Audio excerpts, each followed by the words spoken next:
One. Yeah. That's what mine. Yeah.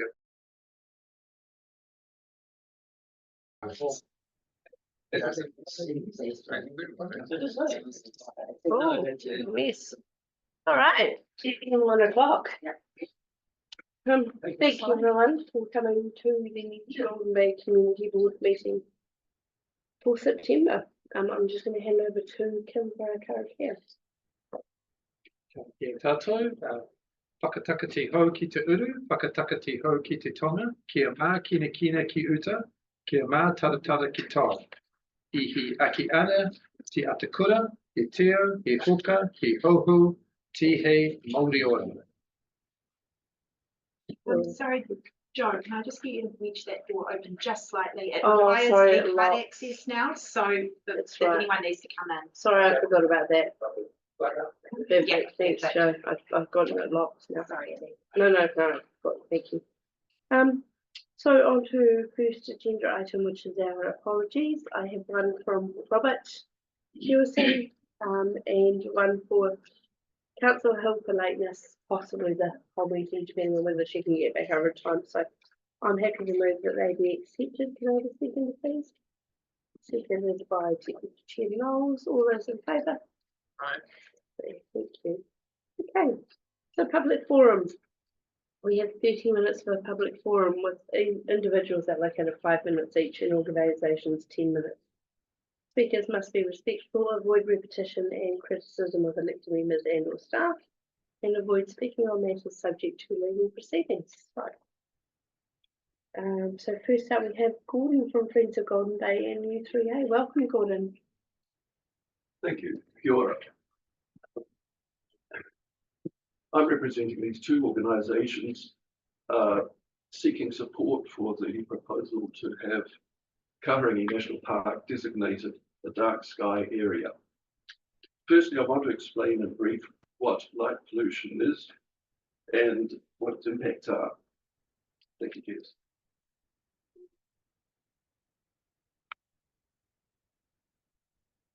While she's sorting that out, perhaps I can just speak to you.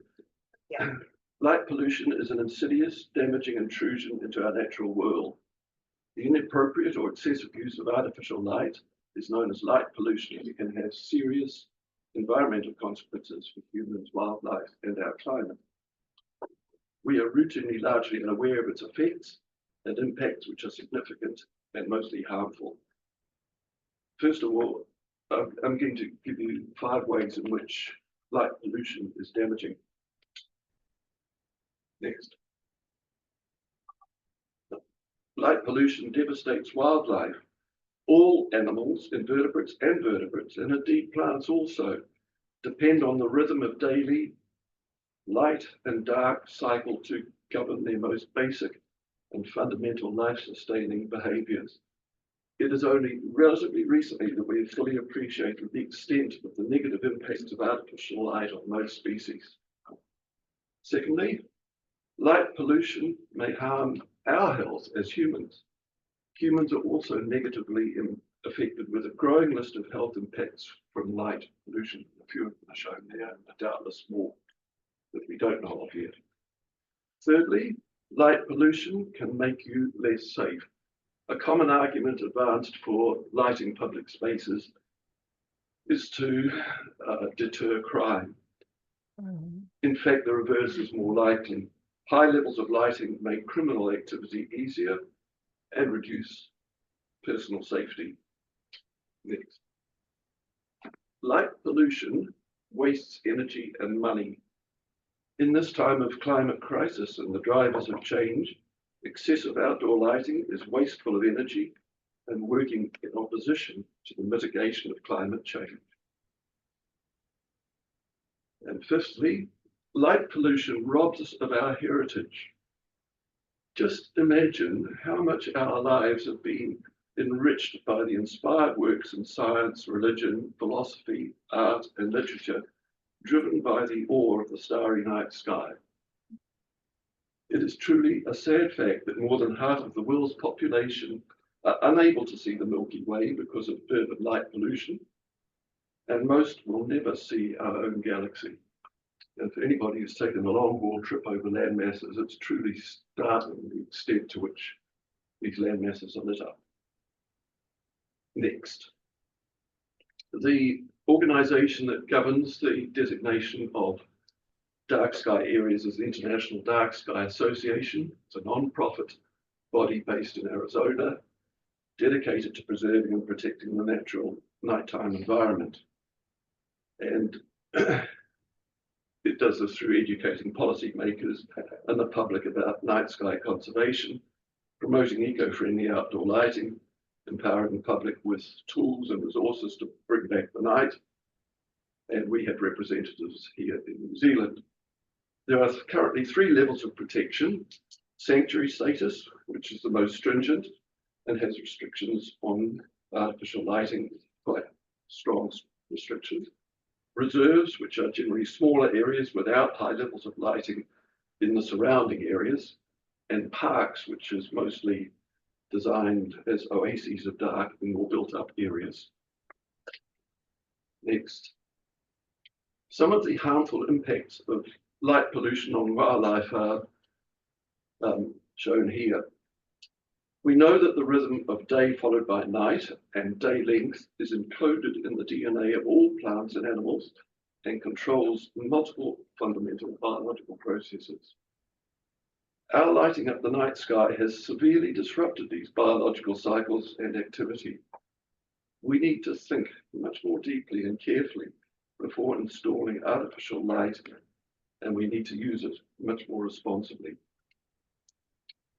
Next. Life on Earth needs the natural rhythm of light and dark. For many animals, a natural night sky signals when to eat, sleep, hunt, migrate, and even when to reproduce. It is estimated that half of all life on Earth start their daily activities at sundown. And I thought this quote from Christopher Kuiper was very appropriate. Near cities, cloudy skies are now hundreds or even thousands of times brighter than they were 200 years ago. We are only beginning to learn what a drastic effect this has had on nocturnal ecology. Coming up to 5 minutes then, Gordon. So turning our attention to our immediate proposal, why Kahurangi National Park? Well, firstly, it's our second largest park, which means that it's a significant proportion of our total land mass. It is home to a greater number of indigenous and endemic species than any other national park in the country. In fact, it's the most biologically diverse area in the whole country. Many of these species are threatened and found nowhere else. It already has high levels of protection from intrusive human activity by virtue of its national park status. And it is right on our doorstep. Who better to promote the benefits of dark sky status than those living on its fringes? Next. The benefits of conferring dark sky status on Kahurangi National Park. Time is up, Gordon. Have you 2 slides. 2 slides? All right, we can do 2 slides. It adds to the growing number of dark sky areas in New Zealand. It will aid in creating future adjacent areas with dark sky designation, which is a goal of ours. It helps protect our ability to observe the night sky for several important observatories in our region, as well as for amateur sky watchers. We have an observatory at Atawhai under the jurisdiction of Cawthron, and there is another observatory at Owaka near Blenheim, alongside numerous amateur observatories. It raises public awareness and support for night sky conservation. It's another step towards New Zealand becoming a dark sky nation, which is again the goal of ours. And growing astrotourism is an important aspect for encouraging visitor numbers.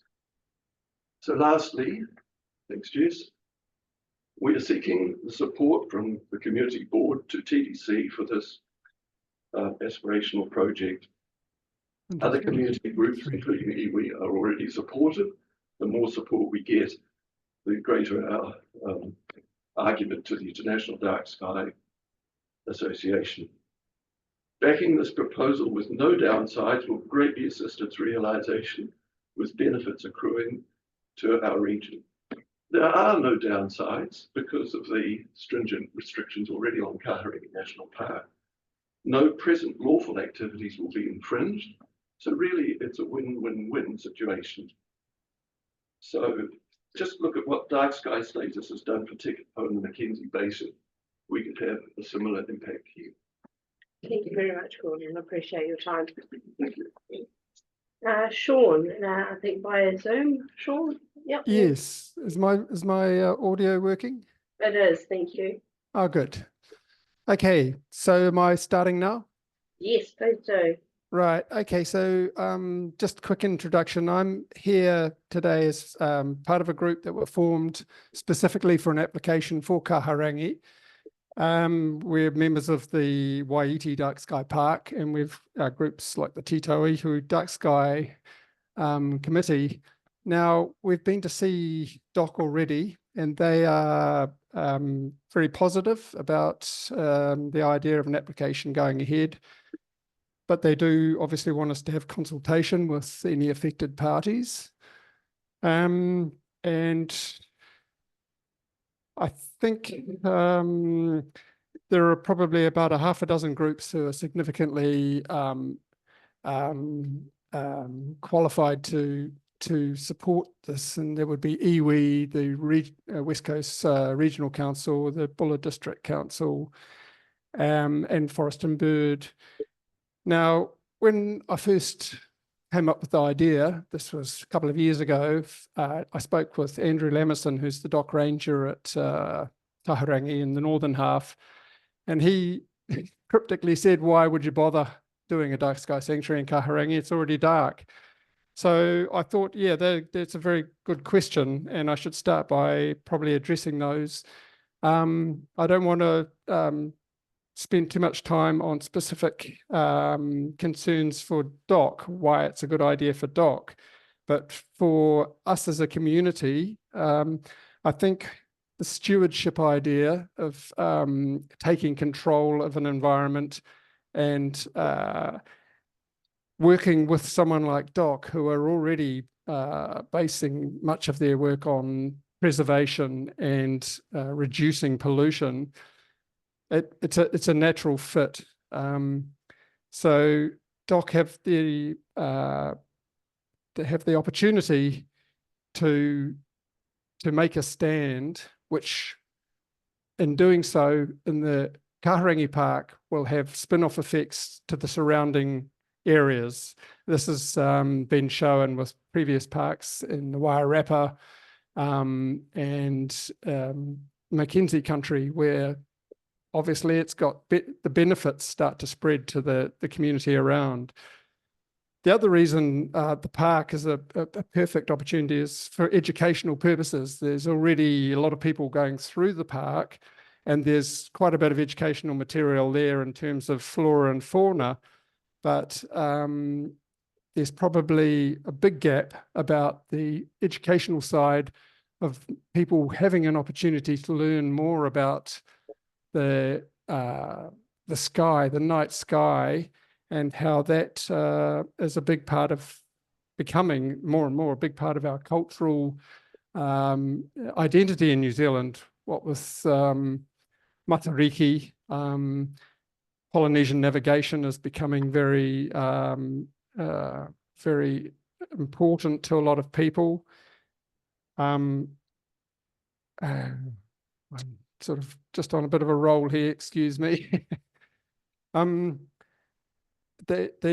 park has a good opportunity with signage and things like that to help inform people who can then act as mini ambassadors going back out of the park at the end of their walk or whatever, and starting to look around and help educate broader community about the damage that some light pollution is doing in our environments, even in residential zones where streetlights and things like that are actually affecting both flora and fauna. There's examples of trees that flower out of time because they're next to a streetlight, for example.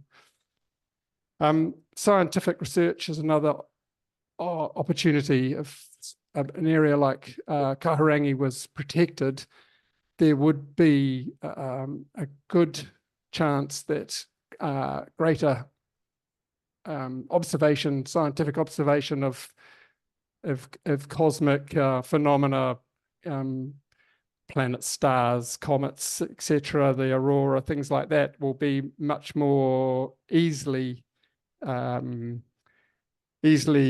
observed if we've got a protected area where this is a significant level of darkness, that the sanctuary status is, as Gordon said, the top level. And there are not that many places in the world that do have this. So while Kahurangi is dark at the moment, it's very important that we get an awareness around the park of people knowing how critical it is not to add lights around the park that might impact on that. And it's not telling people what they can't do, it's advising them that if they want to have lights, they simply shouldn't shine up into the sky, which nobody wants light to go up in the sky because there's no benefit from it. But a lot of lighting is lazy lighting, where the light simply goes up as well as down. Iwi obviously have a big stake in the park. Iwi and the Crown are really the owners of the park in the broader sense. I've spoken with Mana Whenua Kimahua, and they were very positive, and they are likely to be the first to write a letter of support. And I will be talking to Kati Waiwai down on the west coast, and hoping that they will see too that there's good opportunity here. So the practical steps really for us to get letters of support from those 5 or 6 groups, and then DOC would get the Director General to approve an application going in. So I think if there are any questions at this point, that would probably be a good place for me to leave it. Thank you, Sean. Yes, Graham has a question. Yeah, thanks, Sean. Look, I'm about 10k away from target there, and I can see the glow from my place. About 10k as the Ruru flies. Anyway, look, my question actually is how many of the parks in New Zealand, how many national parks have got the status already? Okay, so there are 2 sanctuaries, and one is, there are 3 now. There's Rakiura, Stewart Island, Aotea, Great Barrier. Kaikoura has just been made a sanctuary with a large area of dockland within it, but it extends beyond the dockland. And then there's the Kaiapoi Forest, which is owned by DOC, which is a reserve, and Wairarapa Dark Sky Reserve also includes a lot of dockland. So DOC have supported about 4 applications that include dockland already. So there's quite a precedent there. The main concern for them is simply that iwi in particular, and it would be good to have support from a regional council on the West Coast, but that's really not critical, I don't think, because they don't have any ownership over it. Okay, and just to follow up that question,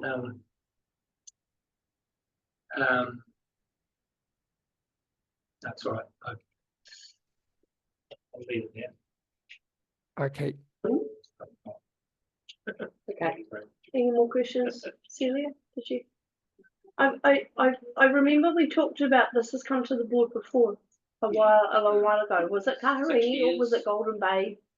Can you remember, Sean? Look, I was before my time. I think that was Ralph. Yes. Ralph, and he was wanting parts of Golden Bay. Now, yes, he wanted. Yeah, I'm working with Ralph, and we're hoping that this will be the start of the whole of Te Tauihu becoming Dark Sky accredited, really, and if not, the whole of the South Island eventually. But my vision was starting actually at Farewell Spit, and it's still possible that this application will include Farewell Spit and the Dock Farm Park up at Puponga. Yeah. So that would be really what I'd be seeing as the South Island starting from the very tip on the northern end and this carrying on. I've had submissions. I've made submissions both to Nelson City Council and Tasman Council, and met with guarded approval. Obviously, they need to write some rules into their regional plans to be able to be on board with it. But Tasman are actually a partner in the Waihiti Park, the Dark Sky Park at Waihiti. They are partners with the group. Yes, and I remember we talked about the street lighting and the different lights we could use and still have that status. So I think I've really enjoyed the presentation and the information. Oh, Grant, sorry. Yeah, I do have that one question. What status do you really want? I mean, you obviously want to go for the highest. Will you accept lesser? Yes, yeah, we would. But the application will definitely be aimed at sanctuary status. The only concerns will be some of the concessions which have been granted inside the park. There are about a dozen concessions have been granted for things ranging from agricultural activities to accommodation, and there's one for extraction, which is I'm working to find out exactly what that involves at the moment, whether it's something that needs to be addressed in levels of concern. In the application, you have to identify any future threats to a designation, so that will all be documented in the application. Yeah. Thank you very much, Sean. And we will be in touch. That's great. So in terms of letter supporting the application, is that something? So our process is that this will be discussed at our next board meeting, and then the letter will Lovely. flow from that. Okay. All right. Thank you very much. Thanks very much, Sean. Okay. Yep. Thanks. Bye. Looking around like where's Chris gone? Oh, there he is. He's hiding in the back. Is Abel has to go, so I think she should jump in. Oh, you want to swap? Yeah, that's cool. As if you're happy. I think you should be sitting here with us. I'm just really short. As I've spent years running on the roadsides and some other people there too, we've noticed that there's a hell of a lot of roadside littering. When you're driving past the car, you probably don't observe it, so it's just in bushes slightly. It ranges from actually bridges to cracking nappies and all sorts of stuff. So the group of us have got together and sort of adopted a road, which we tend to sort of want to walk around and collect rubbish from. So what we'd like is some free rubbish bags for TDC, because we don't want to just, some of the rubbish isn't sortable because it's not actually, a lot of it isn't recyclable. Even though there are cans and bottles and shoes and all sorts of stuff, and some of it's obviously been come off vehicles accident, some of it's been thrown out. So we don't want to have to resort it. We just like to put it in a rubbish bag and take it to the dump. So what we'd like to do is, one of our members requested some free bags, not a lot, just a few from TDC. So they approached TDC Richmond. Now, I'm not going to criticise because I do that. So I'm going to say, I'm extremely disappointed to say we were rejected totally.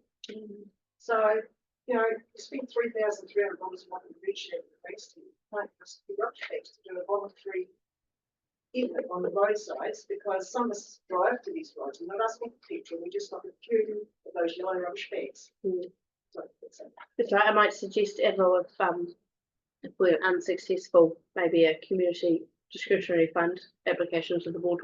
I would say really be We're not going to take them doing that. So if we just think that we don't want to double handle this stuff, it's just easy to put in a bag and just take it. And we don't want to have to, if we use black bags or some bags, that means we personally have to take a dump it. We don't feel we should do that. No, I wonder if it could be, well, we can And investigate there's and a come whole back to you. apparently put out, it's a bit rigmarole, and we just want to it be easy to have a one bag and off it goes. Yeah. Okay, thank you. We'll come back to you. Thanks very much, everyone. That's brilliant.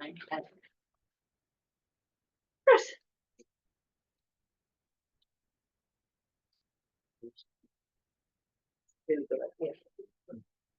All free dumping. Just, Yeah. All right. so apologies for my bad organization. Oh, That's just got. say. You're okay. Should have sent us in our last meeting. technological You couldn't- nightmare. you couldn't. No, you couldn't see us. I don't even know if you can hear us. Oh, it's Sorry, nightmare. Chris, just one moment while I get I'm to gonna that. send through like 3 times twice later.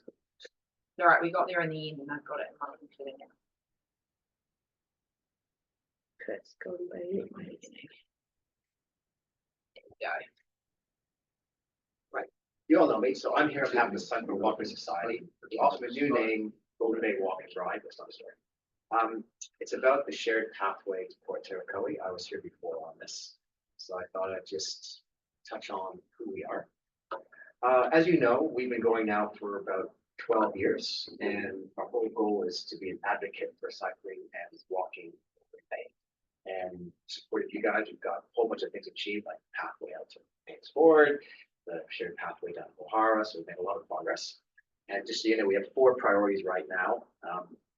We have through Millthorpe to Collingwood. We have Onekaka by the Muscle Inn. We have here to bring Hayata and Port Taracoa. And I've drawn the short straw for the 4 of us at Port Taracoa, so I will be the contact point for this. Our whole goal is to foster active transport, and we want to really build up the shared pathways in Golden Bay. Doing really well so far. Next slide, please. So you may recall I was here presenting our strategy for the 20-year strategy, and we picked up quite a few of those. And by the way, if you come into the cycle shop, I've got a huge map on the wall, a map of all the cycle paths and walkways in Golden Bay. We have 32 mountain bike cycle walkways in Golden Bay, so it's looking good. But now we have a few critical ones which are missing links. And I'm here, of course, about the missing link of O'Hara Port Taracoa. Next slide, please. Some history. 5 years ago in May, I presented to the then 2 previous community board the fact that they were talking about developing Port Taracoa. And I pointed out that there were some really serious road safety challenges there, and that really the project should not go ahead without mitigating those risks. Unfortunately, it did. And so we're now in a situation where there's a lot of increased traffic on Port Taracoa to O'Hara, and the risks are only increasing over time, and nothing's been done about those risks by TDC. So in the supportive nature, next slide, please, that we try to be to TDC. More recently, we had a presentation where Robert Deck told you that there was no funding for any improvements about 6 months ago. And then Richard Kirby came in and said, quote, "It is tricky." That's what, Joe put down. So as a result of that, we have spent about several $1,000s of our own money to have a design prepared. Next slide, please. And so we prepared a design, a concept design, which shows that we can quite easily have a 2-meter wide shared pathway with a 0.5 meter buffer all the way from the current shared pathway in O'Hara to Port Taracoa. And we called it the quote, "It is not tricky design," because it actually isn't that difficult for us to achieve. And I said I forwarded just the 9 pages of the design. Back a little bit. Okay, here. So what does it call for? We basically have 360 meters of cantilevers out.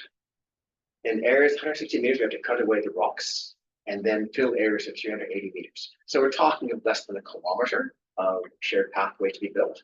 And I draw everyone's attention that recently we TDC noted that Pocorowo Great Taste Trail had board paths and 3 bridges released to enhance cycling in Pocorowo. So we're generally confused why we have a serious, dangerous road safety situation less than a kilometer in Golden Bay, which is not being addressed. Next slide, please. So the whole purpose is, so we haven't considered culverts. When there's one culvert just at O'Hara Valley Road, there's going to be a problem for the beach access because people love to go down to the beach at the big corner to collect seaweed. And there'll be additional parking for climbers. So it's a concept design, but the whole purpose was to say, could we reasonably fit a safe shared pathway from O'Hara to Port Taracoa without incurring gazillions of dollars of expenses? And the answer is most definitely can. So the reason I'm here today, besides a 5-year reminder from my previous visit, is next slide, please. To basically say that we've given Jamie McPherson and TDC the concept design, and he's quite happy to receive this because normally we're just complain with what you want. We've shown it's possible. Our view is that TDC has not fulfilled their statutory responsibilities of the Resource Management Act because they're approving a significant development which materially affects road safety We confirmed this with discussions with NZTA, who used the example. They said there was a situation in Blenheim where they required the NZTA to do major improvements to safety because of the development they were doing. So they were generally a bit confused when we were explaining it was not Port Tarakoe and there was no requirement in the resource consent to do this. And so basically what we're asking the board is to basically ask TDC to fulfill their statutory responsibility and recognize that there's a significant road safety risk and take actions to address it.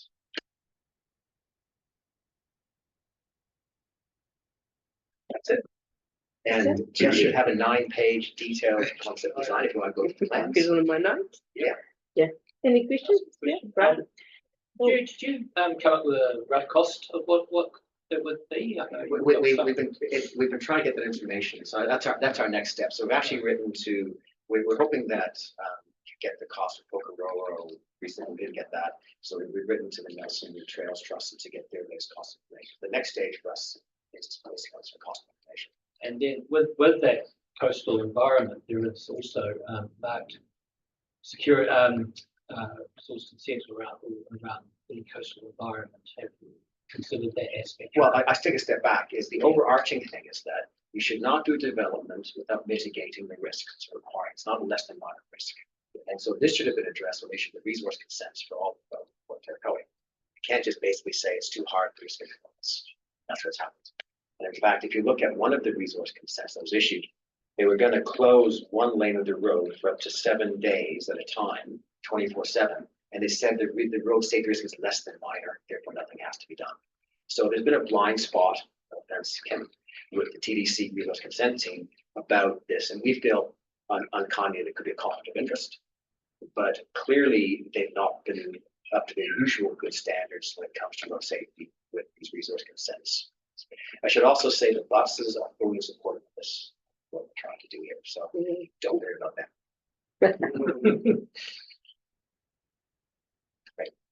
Excellent. Thank Pleasure. you, Chris. Anyone else? This is not great. Thank you, Chris. Karen, hi, welcome. This is something that's been concerning me for a while, and I'm not sure if you up with this you people are. So I'm going to ask you to make inquiries about it. When I was on the Golden Bay Community Board, that was from 2007 to 2012. Before I left, I think it was probably towards the end of 2011, there were 3 meetings over here with engineers to discuss the sewage ponds at Haldane Lane that they felt very soon be, you know, having to cope with a lot more capacity. As a result of that,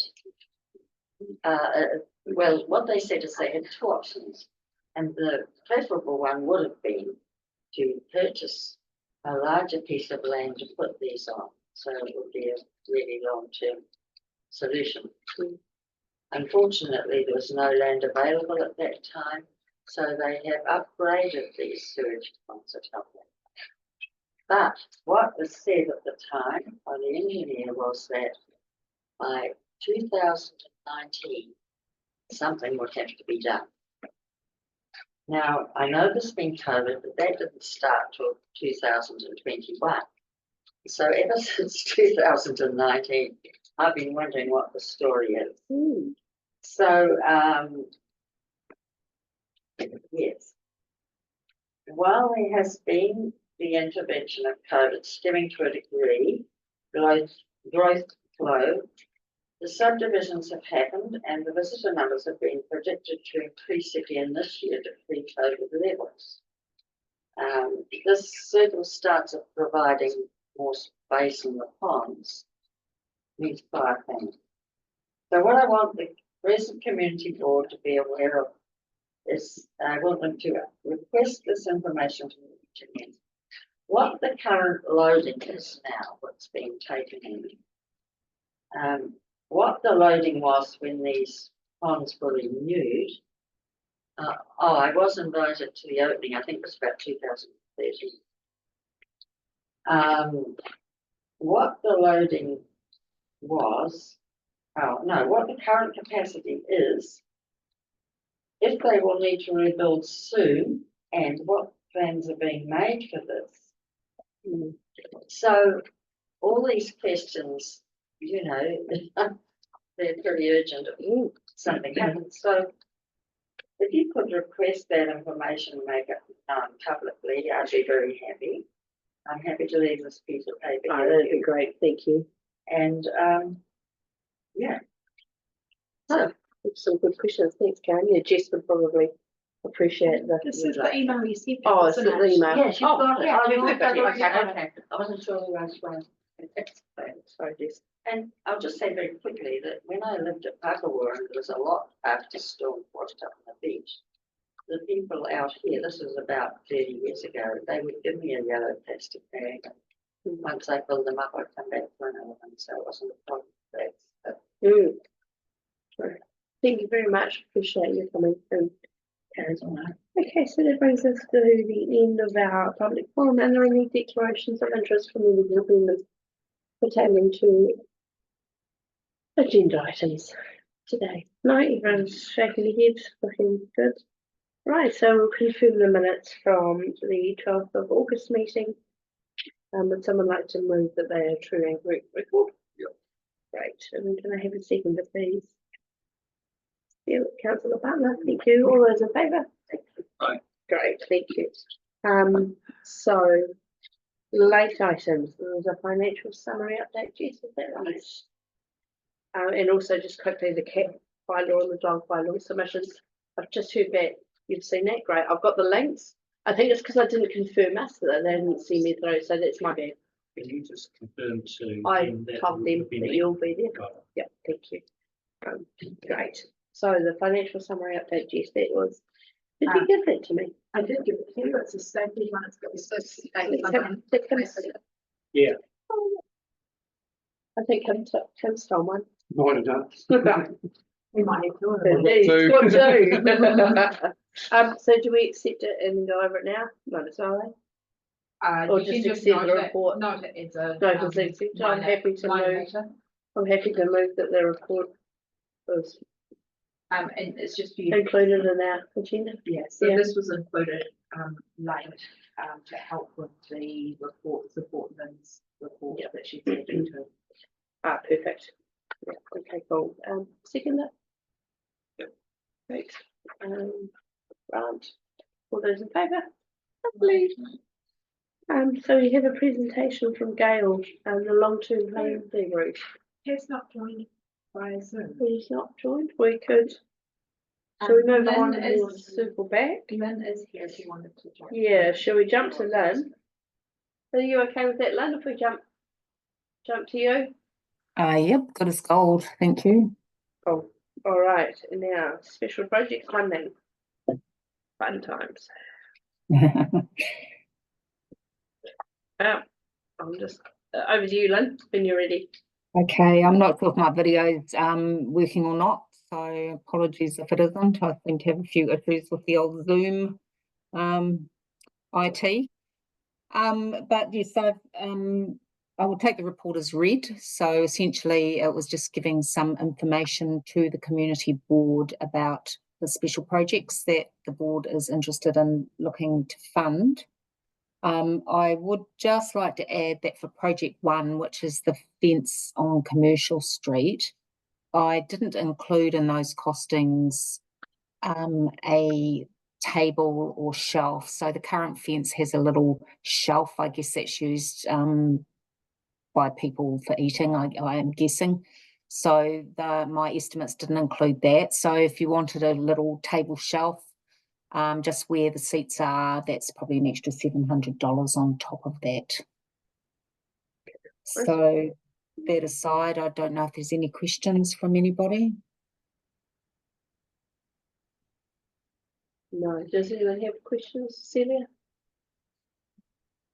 Oh, thanks, Lynn, and thanks for looking into the Pakawara playground. That request came from the Pakawara Residents Association a couple of years ago, and there's one particular person who was driving it. I don't know if you've been in she's been in touch with you or you've been in touch with her? Not me directly, possibly with Grant Rayburn, she may have been in touch with. Right, okay, because what do you want, would you like to know who she is, you know, just for to be communicating with her, or is that useful for you? I guess first we want to know if the board wants to proceed with a playground as an option. Reserves would have to find quite a few $1,000s, and we think that there is some budget there that could potentially be used. So I guess the decision first needs to be, does the board have anything that they would contribute, and do they wish for us to proceed with installing a playground at Pekawar? I definitely see it. I thought we- think, yeah. And I think, did we say attend potentially? I just had a question about the location, and I see there's two possible sites there. Is presumably that one in that road reserve would be the preferred site. I think that would be more appropriate, yes. Yeah. It is quite thin and narrow, so it would take a little bit of thought about how we could get some play equipment in there. I'm thinking probably just a swing and maybe a small tower slide, something along that line. My question around that one was what sort of damage does salt spray do to playgrounds with metal and wood and stuff? Because we need to look at that aspect of it. You've got other playgrounds that are kind of coastal, but I'm not sure if you can give an answer to that. I guess any fittings are going to be prone to rust from salt spray. My thinking is that we lean towards a wooden frames, so more natural, which I think would be better for that environment anyway. So in terms of those components, the main components I think would probably be wood. The rest, I mean, we've got playgrounds all over the place in the coastal environment, so it's not make or break.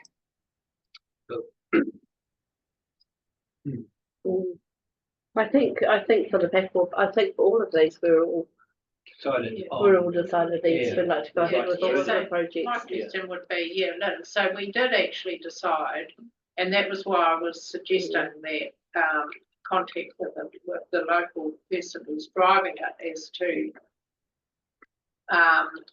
whether because it would be good to have input from the Residents Association. As a partner to work with on what would be there and that sort of thing. Absolutely, yes. I think if you could pass me on details, that would be really good. I do need to make it clear that I don't think we would get that project over the line this financial year. No, that's fine. And also the shade house one could be a bit interesting, because right now we don't have anywhere to put it. So those two projects will take a little bit of background effort.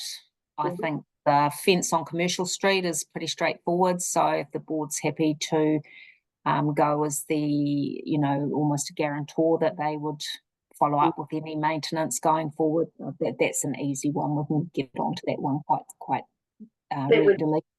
Yeah, that would be good. Be the potential sort of turnaround on that? Would that something to get done before summer? Potentially. Again, you need to let me know what type of palings you want. I need a little bit of guidance. We've had a discussion. We have had a discussion as a board. We've emailed around, and the feeling is that we would like it replaced with, and to look the same really, with the hardwood. So some sort of hardwood, okay. Yeah, and we did talk about not having the shelf, but actually I think we would like the little shelf, wouldn't we? Yeah, although it was a good question that Chris put to Jamie about the footpath, and I think that's something that we might need to look at. But I think if we replace it with an exact or near enough to exact replica, and then we do little baby steps at getting it fit for purpose. And the original one had smaller seats, more of them. Yeah, it did. And we took those away and put those big benches and. And I'm not sure about those big benches. I think they're going to go. I Yeah, think they will go. good. Because what we don't know is whether or not there's going to be, you know, permission Yes. to actually Mm, have outdoor seating and eating there. yeah. But even if we just had a little bench as a future proofing, Yeah, future proofing, just a like it is now, not a table, just a bench. yeah, and no, we don't provide any seats. No, Mm. we wouldn't. Wouldn't we? I don't know, well, they wouldn't be attached, the seats Yeah. wouldn't be attached, so they movable. Oh, Would be right. we could talk about that in the They were future. bolted, the original ones were bolted. Excuse me. So sorry, Lynn. Was that achievable by Christmas, by the summer? I think it would be, yes. So as Great. long as if there's someone that can work with me to Yeah. represent the board as to exactly what you're wanting, absolutely, I think we can make that happen. All right, I'll connect with you later on. Thank you so much. There's one question. So there's that part done, and Celia, yes. Oh, yeah, so the contractor, is that, who would be the contractor, is that local builder or? At the moment, I just got the estimate from a chap that we use who comes over to the bay quite a lot, Contract Works. The only other options over there is Golden Bay Builders, but they're usually too busy to do stuff for us. And there's another property management or property maintenance who's a local who I could ask to quote as well. So the prices I gave you were reasonably solid estimates. But happy to invite proper quotes from 2 or 3 people, or at least a couple, and then we can work through who the board would prefer. So does anyone have to be a registered contractor? Yes. Okay. Anyone who does any work for us on our reserves or on our streetscapes, it needs to be an approved contractor with TDC, so we know they've done all the health and safety, and they're not going to do anything that's going to hurt anybody, or they've got all their public liability insurances and that sort of thing. So absolutely, yes. And did you include in those quotes the traffic management plan for what we need? Yep. I haven't yet. So the minimum TM traffic management will be 2,000.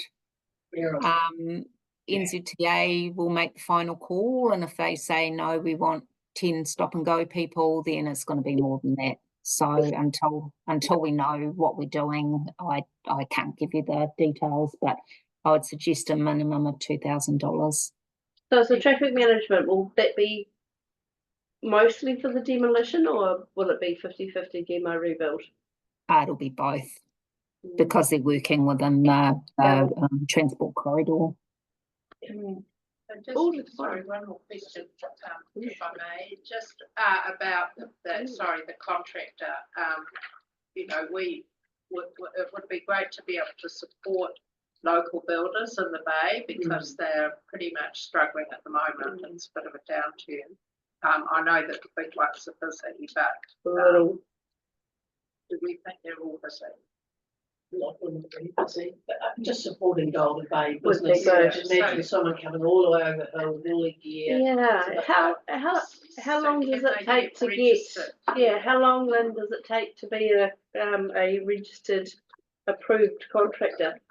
Just as long as it takes, as long as the potential contractor, or they're already a contractor, but as long as they get all their paperwork in order. As said in the past, I haven't been able to get local builders because they've been too busy. Currently we have 2 based in the bay that one would, I'm sure, be interested in quoting. The other may not. And the other does come over. They have a property over in Golden Bay that they come over and stay when they do work for us over there. Great. But I'm hearing you loud and clear that you'd like me to talk to the 2 local people in the first instance.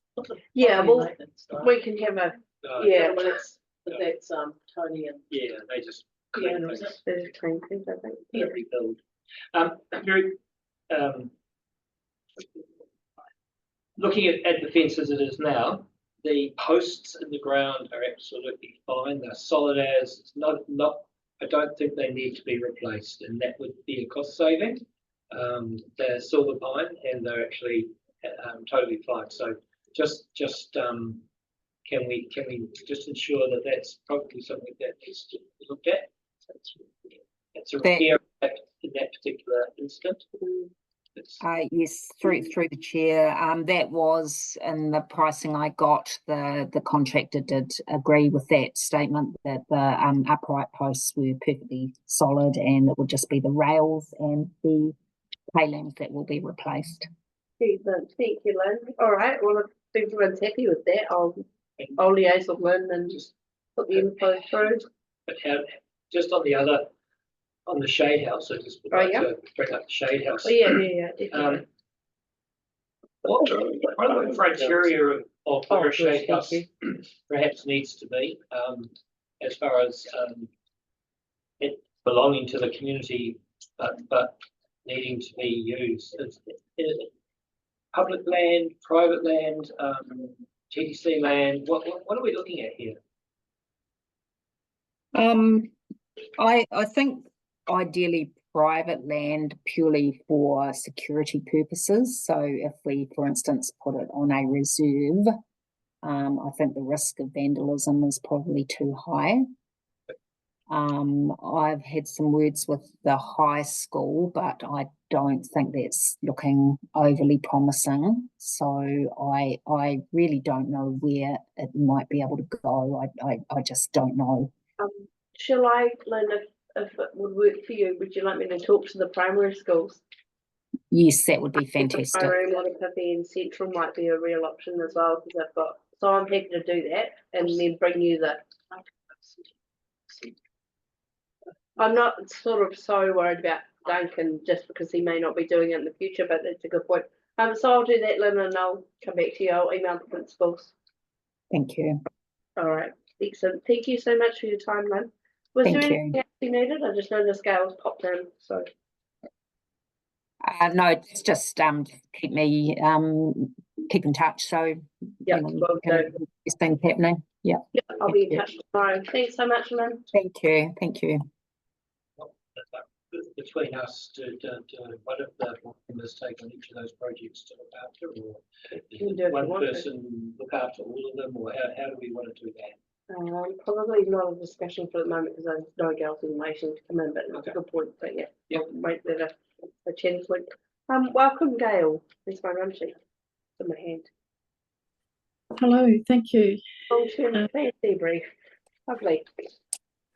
I'm sorry if I'm late. I had trouble getting into the system, but so I do apologise if I. No, that's okay. Thank you for waiting while we skipped ahead.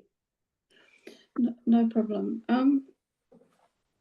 My name's Gail Ferguson, and I've been engaged along with my colleague to do a review of the long-term plan process that the council's gone through over the last year or so, to look at ways whether or not certain aspects need to be changed or improved, what people thought about the process, etc. And we're obviously looking to the community boards to get some feedback from you about that. And if you do remember the process, and you would have been involved, hopefully, it's really to understand, first of all, what you felt worked well from your point of view around the process, what didn't work well, what was less successful, what you'd like to change about that process from the community board's point of view, and also the documentation that went out around it,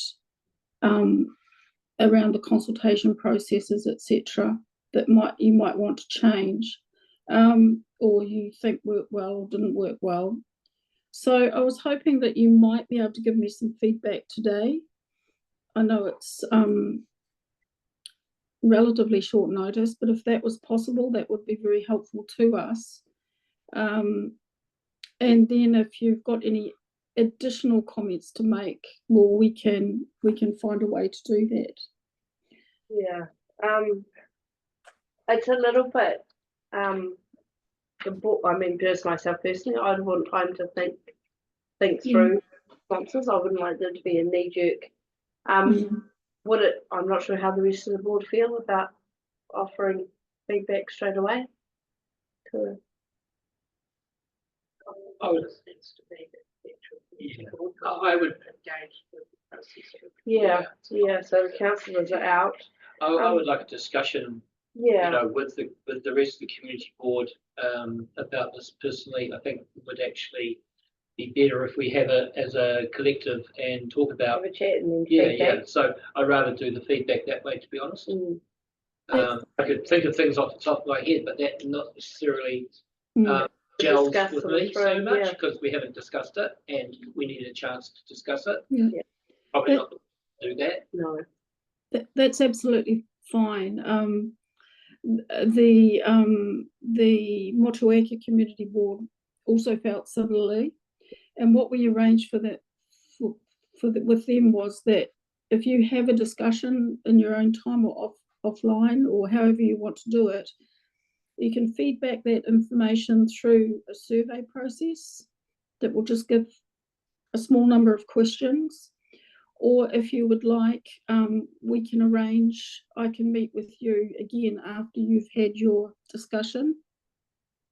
We are hoping to get feedback by about the 4th of October, which I know is not a lot of time, but it's what we've got available. But so I'm happy to do it either way. If you have your discussion and then we can meet offline and you can feedback directly to me, or you can feedback via the survey process, whatever you're comfortable with. Yes. We can definitely meet and catch up, and then perhaps if I could give you a call, Gail. Sure. We can either say, yep, we can do the survey, or we've got enough time to meet with you. Yeah. Yeah. Lovely. Have you got a link to the survey? We will send that to you. That'd be great. And then we can have a look at that, and that might direct to some conversation as well. Through Yeah. there was a link forwarded by Pip Jameson that had come through. I haven't sent it Oh, to good. you yet. It's sitting, I was waiting for Gail to discuss with you today at a meeting. Mm. And forward that on to you so you can. Amazing. Thank you. coordinate that with And then everyone. after we finish up, we'll set a quick date.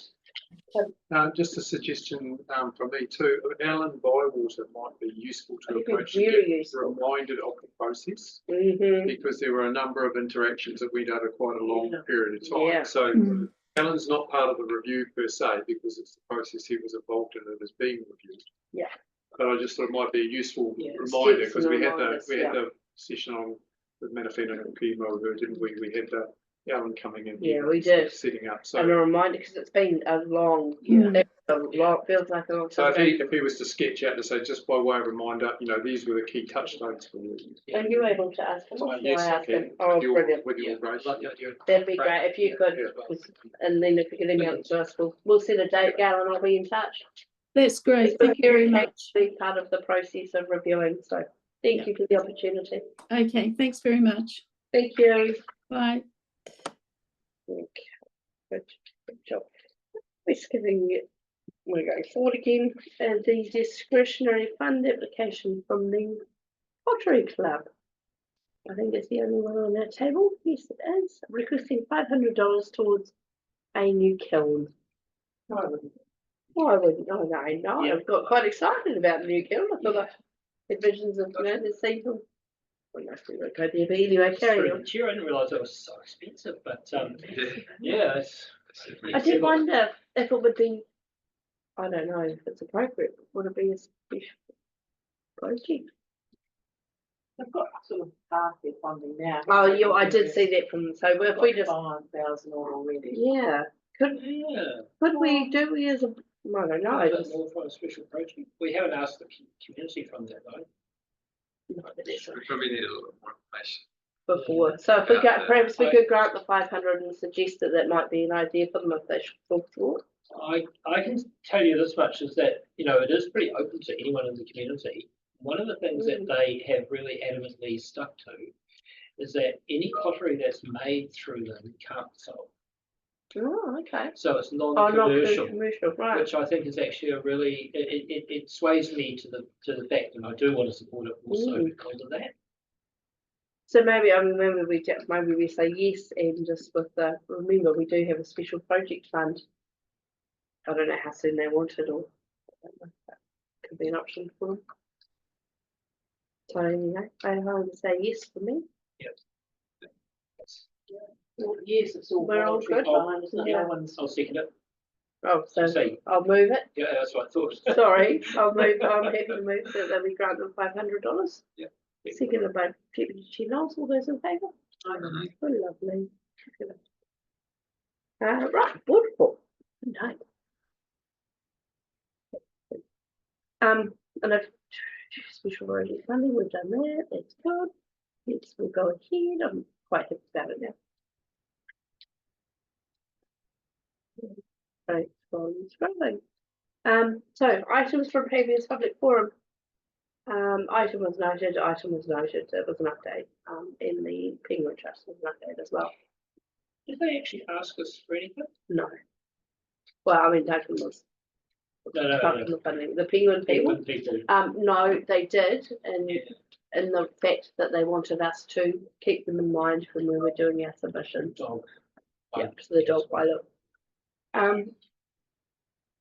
That's not something you get every day. When I spoke to you last night about the public spaces bylaw, it didn't even tick in my brain that Yes. we were meant to be there. Yes. It didn't even click. I was like, oh, good, we'll have fun. We'll see you in the meeting. So 1,000 apologies for That's that. It all was totally my fault that I dropped. So, and yeah, even with the reminder, it still didn't. All good. But anyway, so we are also going to speak to the dog control bylaw and the cat management bylaw. Grant's going to do that via Zoom for us. So that's Tuesday, Wednesday, Grant. Yeah. Tuesday for cats, Wednesday for dogs. It'll be big days for the councillors on the hearing panel. Who do cats as well? Chairing 3 of them. Who do cats? Four of Goodness me. So I think on dogs on Wednesday, I think we've got like 66 people speaking. Wow. So if you're online waiting, Mm. you have to wait and then Yeah. find- They've given us a 30-minute block, and you have to be Yeah. there for that 30 minutes. Oh, yeah, Can't cool. because they'll. Yeah. So they've managed it, I think, quite well as well as they I'm doing my possibly can. best. I'll be doing my best to keep it. Yeah. That's You know, Succinct. And we're doing a live schedule on the day, so when people come in, they get tipped off so that you know that mm, some just don't turn up, so. it might be like- like the community board to the public. Oh, yeah. Not a great lot, but Yeah. I'll own that one. So. But yeah, on that note, we're glad you could join us. Yeah. Thank you. Mhm. So all the information is there from the submissions. Thank you to the board for putting those in. I was unable to attend thanks to my sick children. Those submissions that we put in. Where do I? So they're attached to the agenda. If you Oh, keep yes, scrolling, yeah, you'll yeah, find yeah, them there. okay, Yeah, cool. and you Oh, will have received an email as well. There's been an update there from Siren Gold. An update about the Waitapu toilet reserve. Sorry, Grant, it's not great news. Sorry. It's not great news For for the Waitapu toilet. Yeah, no, I saw that through the chair. It's not. Yeah, it's not going to be easy for the white places and people using that space. I think that's actually a disappointment for that reason, and I think the community might be a little bit of a throwback there. But Yeah. because it's now it's not our land, and because of it, I understand that. Don't get me wrong. I think it's a shame that there's no Would be nice to have no one else to take it on board. But yeah, I think the tricky part is, and as has been pointed out, there are plenty of reserves and what have you throughout New Zealand that don't have facilities, but that one just happens. You have one that's hard to take something away. So, A lot of people swim down there, people fish down there, they walk there, walk their dogs. There's going to be poo in the bushes, without a doubt. I think NZTA are just short-sighted. I think they're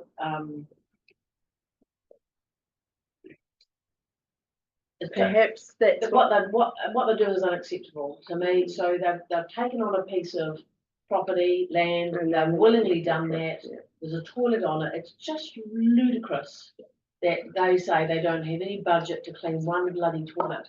Their budget each year is billions of dollars of money to get, yes, for roading largely, but it's just a nonsense for them. They are taking a position on this that's not to do with money or, they say, so I had conversations a year ago with somebody in that network who said, we don't have contractors that go and clean toilets for us. I said, well, we do, and you're really welcome to chip in a bit for whatever it would cost to our people. No, oh, no, we don't do that. So they are walking away from what I think they have a responsibility to do.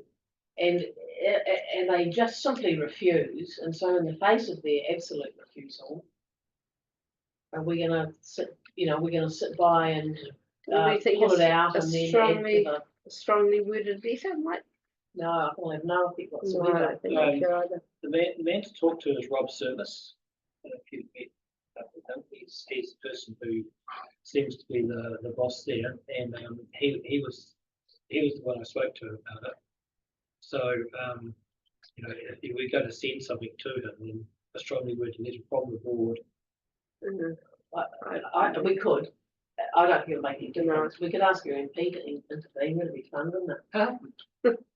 Yeah, Yeah. I'm sure she's very keen to do it. Why not? And it's a bit like in election. If I could talk to Emily. I could actually talk. We could talk to Emily. Yeah. But I think, you know what? I'd rather the council just actually organise the licence to bloody occupy or something, or whatever we need to do, and just have a toilet there. Because it's not going to be NZTA that give a damn about the state of toileting down the river, but we do because we live in the community and we need to make sure facilities are provided. So I'd like us to go back.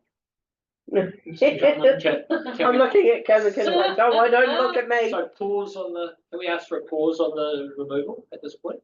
I don't think there's any plans to actually remove it, are there? Yes, I think that's. They've said they wanted to remove, keen for it to be removed, but I don't know if there's any progress. I guess we need to check. I think that facility is quite dated.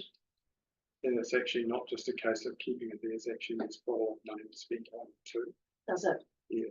Does it seem that long ago at Williamson, does it? I can't, I've sort of never put my foot in that in the past, but certainly the guys were saying that to keep it there now it's not a straightforward matter. That it actually needs quite a lot of work done on it, so it's not just beyond, it's actually bringing it up to standard as well as the ongoing research. Question is, who looks after the one in Kahoka Lakes? Who looks after the one in Pack?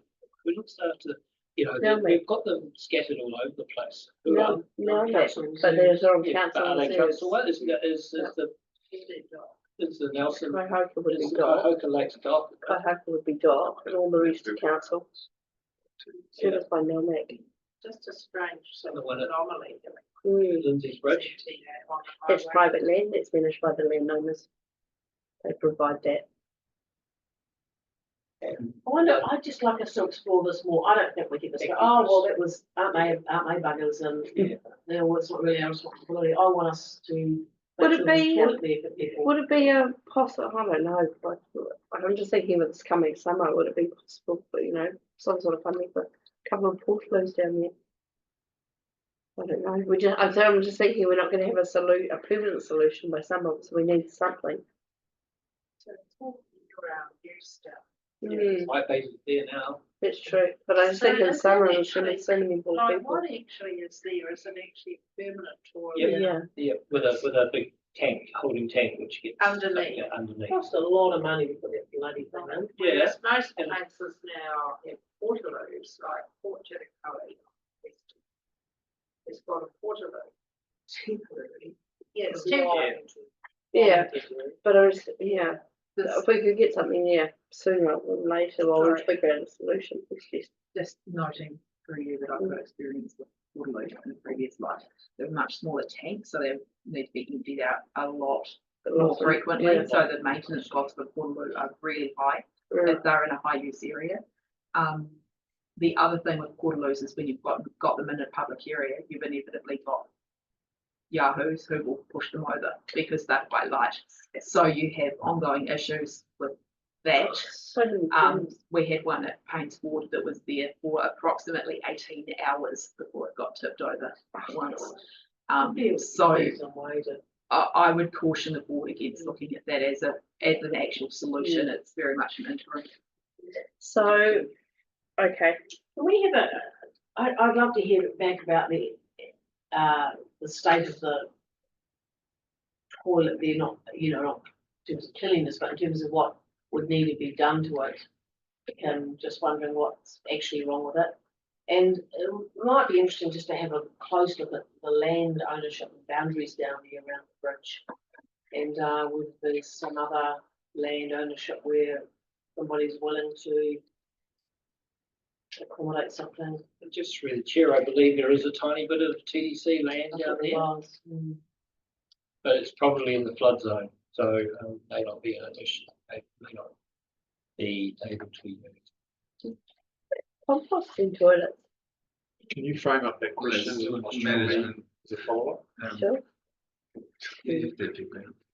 What's the state of the toilet? Well, That's required. I can go back to them, but like I just want to end up with ping pong, so. We've got Tim's name on that. So That was the summary chat after talking to me. I said, let the board know what you can and can't do, and that's what come back. So basically, they said nothing, and hope we'll sit down and shush. But Well, that's right, but Yeah. you're not taking nothing. I'm going to shush. You're not going No, to. not shushing. So just to confirm, the board would like to see confirmation of land ownership Yes, with the potential to put a council. and the state of the Around that toilet. bridge area Yeah. generally. To see the boundaries of whose land is where, and if there is that little piece of TDC land, which I'm not sure. And the actual requirements to bring the toilet up to Yes. functional. Yeah. Has it got a bowl and a flusher that should be all? Hasn't lasted very long. That wasn't that long ago. Not that long ago. Thanks, Kim. Actually, we had those portaloos down there, and that just wasn't acceptable in the end, and that's why that was put in. Well, those are revolting. Because it was the sort of freedom era, wasn't it? All right, so that's good. So we'll get some information back. I can have a chat to Emily in the meantime as well if the board are happy. Or shall we wait and see what NZTA come back with before we bring in our big guns? It's not so much a big gun, is it? No. I don't think it's cost of spots. So we'll wait, but we'll give them the opportunity and then we go back. Are Shall they what Whakatahi opposed to having it there, or are they just They just don't want to pay so for it. they're happy for it to be there? It's not in the budget line. Yeah, you know, It's it's not. about- There's no budget line. But as Chris said, they shouldn't have taken it on if they weren't going to They look took after it on it. with MKF to some, wasn't there some arrangement that they had, remember that guy? Yes, I think it became possibly regretting that little partnership. Yeah. Like it seemed like a good idea at the time, but Yeah. on reflection, we start thinking, well, we need to be a bit more careful about.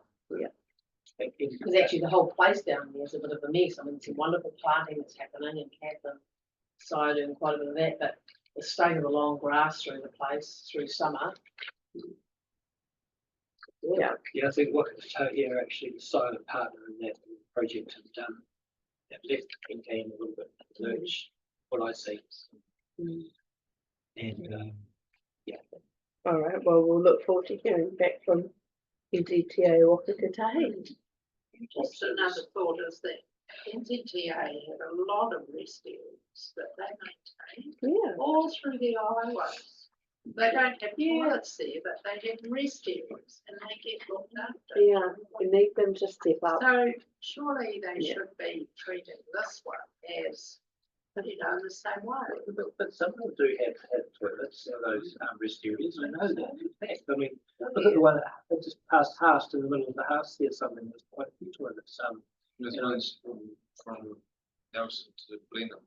I don't know, maybe they're on forestry land, but it's a stop over here. Dig a bit further and ask NZTA, do they have any, are they maintaining any toilets anywhere on Taupo?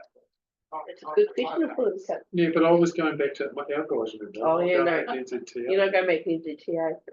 Don't we go to NZTA?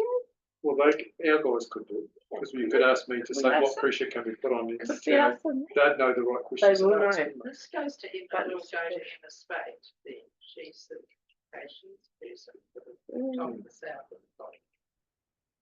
So, Alright. And while we're talking to her, we can ask her how's things going with the hump on Birds It's Hill. still, it's Because still I- slipping, isn't I it? thought they, well, I thought they said it was gonna be out for this year, but they were gonna do it. Let's see. I actually had Rob tell me that it was, they've got a lot of plans. They've got the engineers have done a huge amount of work on it, and it's been a really difficult, Yeah.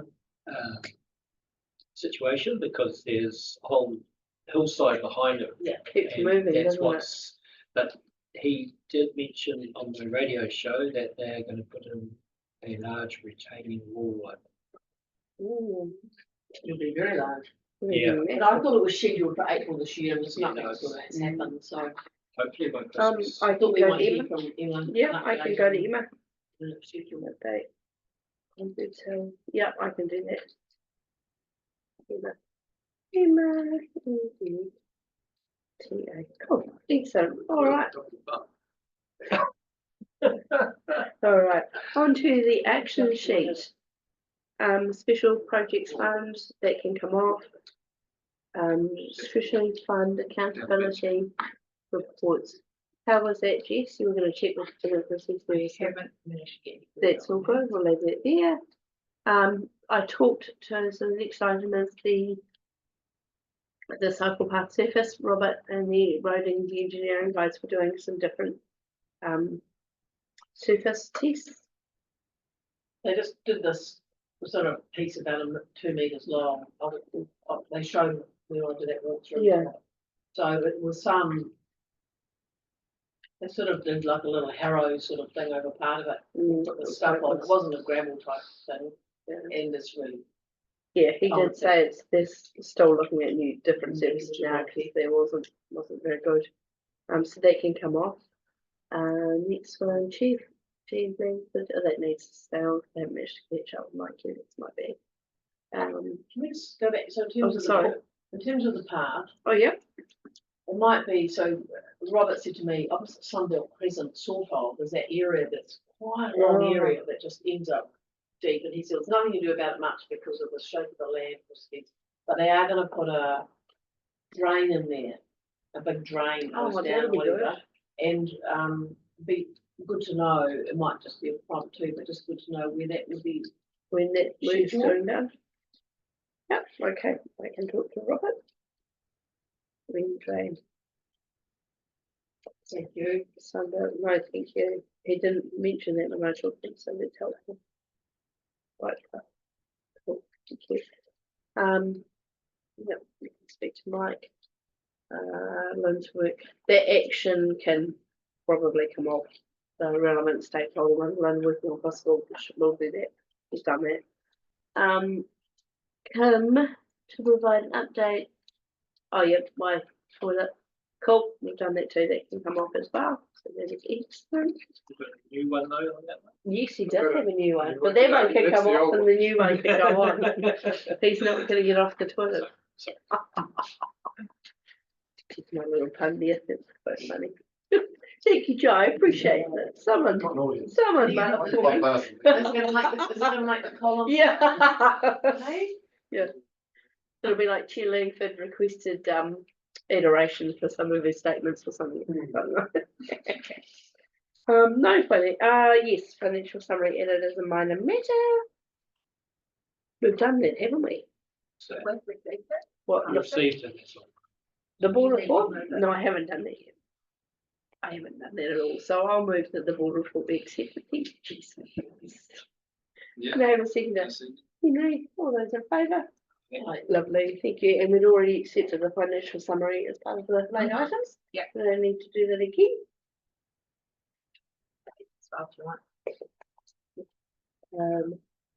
We don't have Robert, but that's okay. Then I'm going to take the report as read.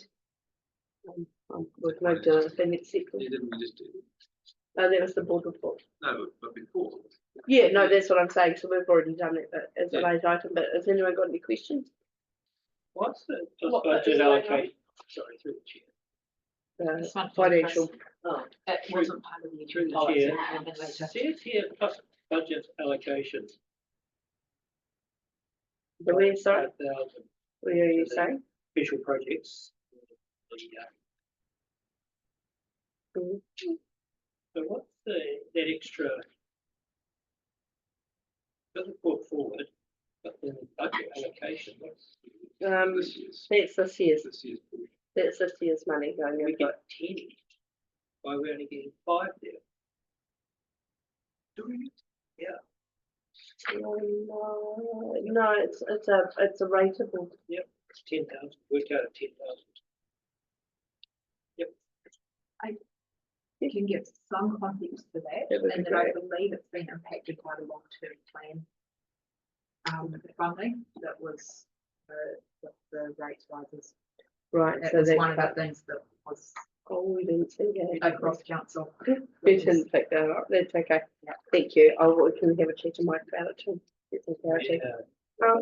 One thing that 5,000, sorry, just again through the chair, 5,000 is actually not, it's only one project in our current, or even less than one project a year. So I'm just kind of a little bit yeah, well, concerned about that. Yeah. We need to, we definitely. yeah, I can have a chat to Mike.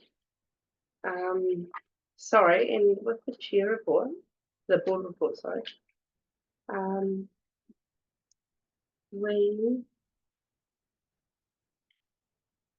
There's a missed item, and that's my fault.